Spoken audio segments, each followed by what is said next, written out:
Dan Horkey lost his leg in a motorcycle wreck decades ago, and it was a long journey to get to where he is today. But after finding a unique way to find confidence with his prosthetics, he decided to see if he could help wounded warriors the same way. Watch. Hey, how you doing? Very good. How you doing? Good, man. Good to see How you, are you? brother. Nice to see you too. I had to put the critters away. There you go, man. Here's your prize. Yeah. Okay. Oh, that's awesome. Those are really cool. Dan joins me right now. Dan, it's so good to see you. By the way, folks, you can find Dan at prostheticinc.com. This is a really great idea. Tell me the story behind this, because, I mean, until I became familiar with your story, I'd never heard of dealing with prosthetics this way. This is really cool. Okay, hi Dana, thanks for having me on your show.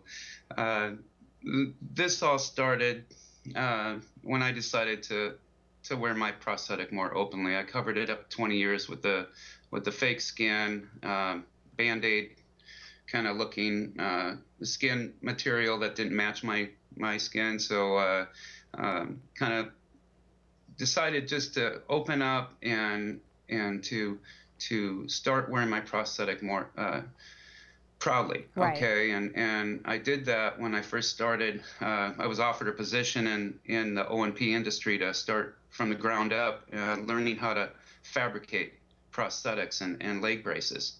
And at that clinic, I helped some soldiers. And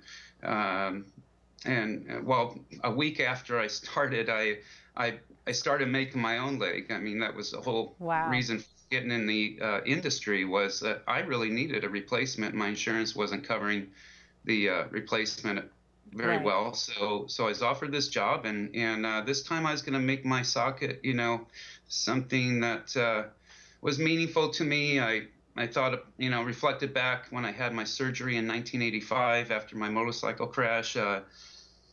You know, the burning pain, heat that I felt after they amputated my leg, and so I put some flames on this socket, okay, and it was just some random fabric I found at a store, and I had to pretty much accept what I could find, but that's what I wanted. That's really cool, though, and I mean, and just like obviously like tattoos, it tells.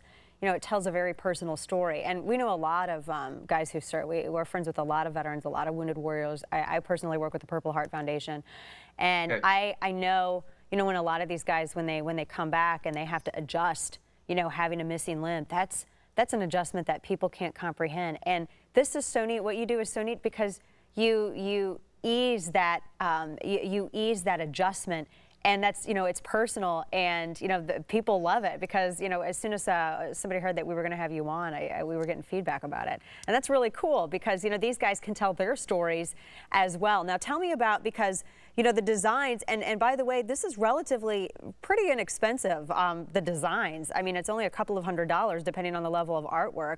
Takes you a few days to do it. And I know that there's a backlog of veterans that want to get inked, and you have opportunities if people want to get sponsored. I love the one that you have right there. That is awesome. That is so cool. Tell me about how people can get sponsored, and how veterans, you know, anybody who's watching, if they want to help out a vet, how they can work with you and get a vet one of these pieces of art, really, not so much a prosthetic limb.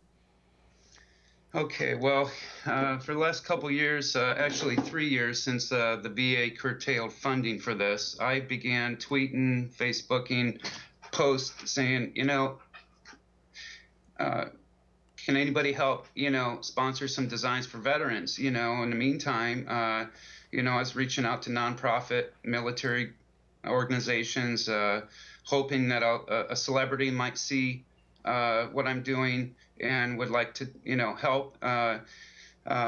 You know, so what I tell the guys when they call me, which I have hundreds of names in my file that we haven't served yet, look, ask your VA. Don't accept no for an answer.